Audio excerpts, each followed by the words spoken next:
Okay, so once we've found the internal forces of the members of the trust, the next thing we need to do is we need to find the axial stress and critical member.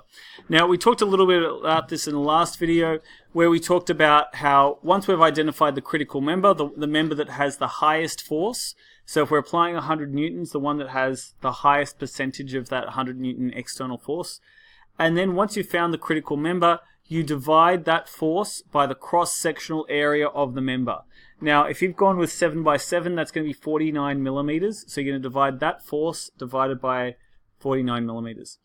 Okay, that percentage of the external load by 49 millimeters. So anyway, I've gone into that bit more detail. The calculation of the load to weight ratio. Now, if your thing weighs 7 grams, right, how many newtons is that? 0.7, right? Yeah. Sorry, is it 0.07, I think. Anyway, yeah, so the point is, however many newtons that weighs, you're going to divide that. If it holds 80, newtons, and then you say the ratio is, it's probably going to be in the ballpark of about 1,000 to 1, right? So if the load to weight ratio, you determine how much it weighs its self-weight, and then, so let's say we use grams, right? Let's use something a little bit more familiar. If it weighs 7 grams and it holds 8 kilos, right? The ratio there would be about 1,114 to 1, something like that, right? I'm taking a guess. Okay, so I just want to quickly talk about the marking criteria one last time. So I've only really followed the key one. So if you go down to here, to get some marks, you need to evaluate 3 solutions, evidence of research, including scale drawings with some errors to Australian drawing standards. Description of the process, calculation of all forces, and observed results provided, some analysis. So some analysis where you've figured out something. You've either figured out the critical member or you've figured out the maximum axial load in the member. And it mostly follows the right format. Now I'm going to show you what things will lose you marks, right? If you have unsatisfactory or incomplete evaluation or design solutions or scale drawing. So what it's saying is if it's unsatisfactory or incomplete, if you don't have three things that you're evaluating, it's incomplete. Yep. If you say this bridge is really good and this bridge is not so good and this one looks like a K, that's unsatisfactory, right? It's not at the standard. It's not a serious attempt.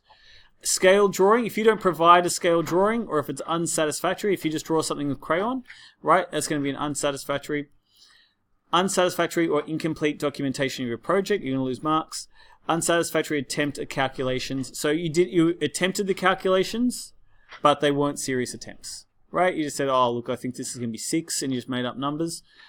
Report does not follow the format. Now, we've already specified that we're going to use Bob Wee-Way's guide, which we can find here. I've provided the link to where you can find that. Now, we've used that before. We've used Wee-Way's guide to engineering when we did our last engineering report. Does that all seem familiar to people? Yep. Okay, we did that when we did brakes. Right, we're going to follow that same standard. Now, the difference is that the standard that is expected is a little bit higher this time than last time. I think I said last time where I would have deducted marks, and but I didn't actually take the marks off. Whereas this time, where am I going to take marks off? Okay, now I just think it's worthwhile to show you, I changed the format because this is what they asked me to do, but this is the draft one, and this will still inform my decision, right? For each of these sections, I have updated a little bit, but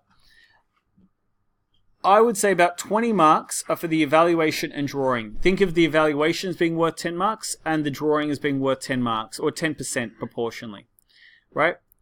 The management section is worth about 10%. If you do a good job of the management, it's worth about 10%. The description of your testing, so you saying how you tested, is worth about 10%. It was worth about 20%. That includes the calculations.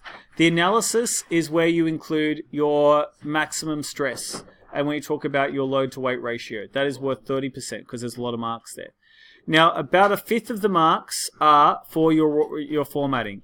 The format is formatting and references as specified, free from obvious and printing errors. Communication uses diagrams, photographs, set out a logical flowing sequence, and conclusion is clear and concise, drawing on evidence from the report. I think all of that is in here. yeah, all of that is, I've repeated that all in your assignment. Great. Okay, so that's just that was the last one. Now the next video I'm going to show you how to draw your shape in AutoCAD. So